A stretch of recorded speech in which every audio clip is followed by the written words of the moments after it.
From the pages of the 1981 Fiend Folio, the Firedrake is a member of the Dragonet species. They're often mistaken for young red dragons. Citizens of Cormyr are quite familiar with the creatures as they populate the Stonelands and the Goblin Marches. But you can find them all over the place. They prefer rocky terrain, hills or mountains. Quite difficult territory to navigate, and usually well away from well-travelled paths and roads of the Forgotten Realms. Of most concern to many adventurers, though, is the empathic abilities of the Dragonets, which includes the Pseudodragon and the Faerie Dragon species. They're often mistaken for a young red dragon. The Firedrake is neither as powerful nor as intelligent as its larger cousin, yet this diminutive Dragonet, standing just over 2 feet tall and measuring 4 feet from snout to tail, commands respect and caution in equal measure, as its incendiary blood packs a hell of a punch, as you shall soon see. Its translucent hide, mottled with mauve and burgundy splotches over a crimson underlayer, ripples with restless energy, its wings ever in motion, even while at rest. The Firedrake radiates nervous energy and palpable heat, shimmering in waves off its sleek form. It's a creature in perpetual motion, a bundle of nerves wrapped in pyrophoric scales, ready to erupt into flame at the slightest provocation. Despite this, it's not really that aggressive if left undisturbed. It's just that the odds are 50-50 that merely entering the immediate vicinity of one or a group of them is going to provoke a shot of their highly combustible blood in your direction, and that stuff is impressively destructive for such a little creature.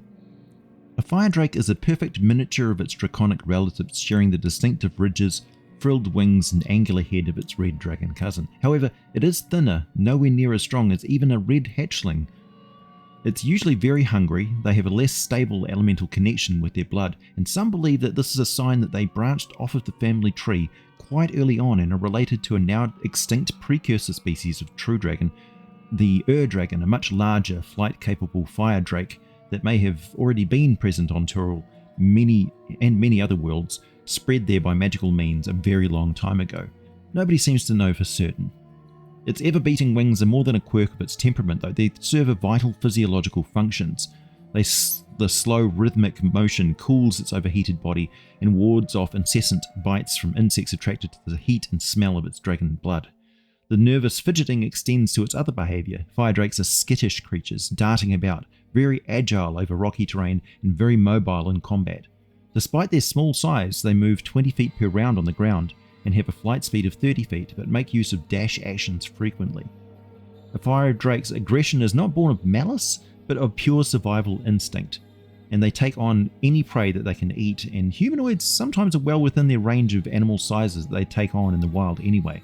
Like a honey badger, they are tenacious and will fight to the death if they've not eaten in days or have hungry offspring to feed.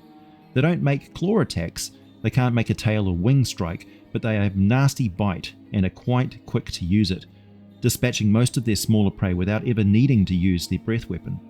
If a pack of up to 8 drakes take down a humanoid, they will start eating their prey alive, a sight that's not pleasant to witness, particularly if it's you that they're dining on. To attack with their flaming breath, they open up a blood-filled organ within themselves and eject a powerful jet of it that ignites immediately on contact with air and rips out a line of intense fire. The line of fire is 60 foot or 18.3 meters long and 10 feet or 3 meters wide, and requires those caught in its path to do a decent difficulty dexterity test to avoid getting full damage. In the Fiend Folio, this was 2d8 points of damage, and I think that's fine for 5th edition as well.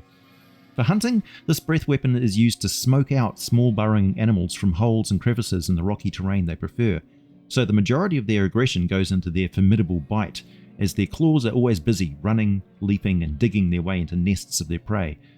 But they also fly very well, so they hunt birds on the wing, eat eggs, eat a lot of rock lizards and the occasional tressum, the winged cat, sorry to say. So if you have a couple of mages meet and they have a tressum and a Firedrake as their familiars, things can get very chaotic very quickly, and you better have some means to put out a lot of fires. The Firedrakes don't have to eject the full burst of their blood. They reserve the high-powered and draining shots for real threats, and humanoids are certainly their most dangerous natural foes. One of the reasons humanoids hunt them is that the Firedrake's blood, volatile and phosphorescent, is a valuable commodity. When properly preserved in airtight containers or submerged in water or inert liquid, it can be used as a firebomb or as an enchanting material for weapons, and the blade dipped in Firedrake blood ignites into a flaming sword for 3 to 6 rounds. This can ruin the tempo on a masterwork weapon and even cause a magic weapon to lose its enchantment, so it's wise to use it on a more mundane, cheaper weapon. Any exposure to air will set the blood off, so in combat, any slashing or piercing wound risks exposing the creature's ichor to air, creating a flare of fire that scorches the attacker. Adventurers wielding bladed weapons against a Firedrake must dodge out of the way with a dexterity test or suffer 1 to 2 points of fire damage for each successive hit, and the things can explode when they're killed. In aerial combat, the Firedrake employs its small size and agility to great effect. It favours attacking from below and behind, using its breath weapon and the radiant heat of its body to disrupt the flight patterns of larger, less manoeuvrable foes. Smaller creatures are often rammed mid-air, calculated gamble that seeks to stun the target and send it plummeting to the ground. Despite these advantages, the Firedrake is far from invulnerable. Their thin hide is tough by lizard standards but offers little protection against physical attack by other dragons, and it lacks the innate resistance to magic possessed by true dragons. They're totally immune to fire, of course, and so can take refuge in blazing heat within volcanic areas, though they still do need to breathe rapidly, and they can't hide in an inferno or lava flow for very long, and they will suffocate or drown fairly quickly.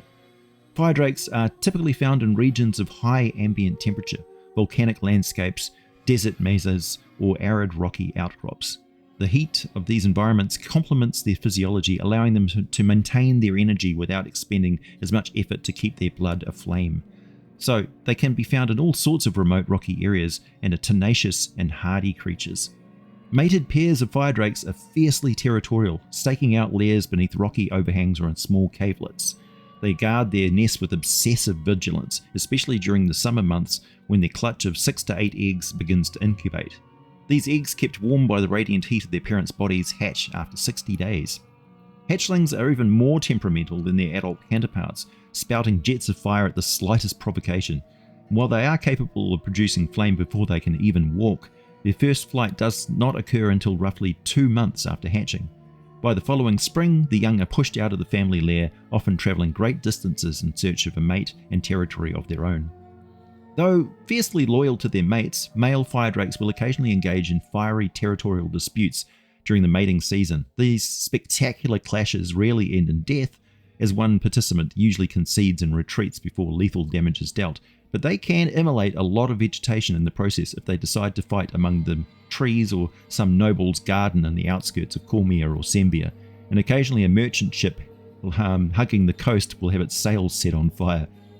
Firedrakes do not gather treasure, nor do they take any special care to remove the remains of their prey from their lairs. However, their nests often contain the charred remnants of weapons, armour, or valuables carried by unfortunate adventurers and travelling merchants. Firedrakes live comparatively short lives for draconic creatures, averaging between 75 and 100 years. Their bodies are marvels of adaptation though, with blood burning constantly within their veins. This internal fire gives rise to their shimmering heat aura, but comes at a cost. The creature's oxygen requirements are exceptionally high. Depriving it of air, a Firedrake will suffocate in half the time of a similarly sized creature.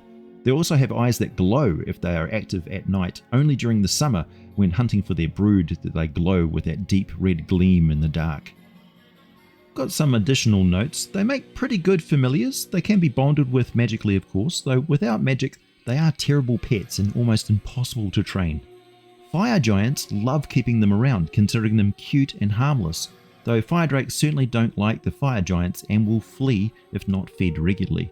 They're still were and still are a popular guard animal among the more notorious noble houses of Narfell and many criminal organisations of the Far East, where they were once used in a serious assault against the Order of the Yellow Rose. It was a hot night and there was a hell of a lot of kung fu fighting, and those drakes were fast as lightning, and now I have that song stuck in my head.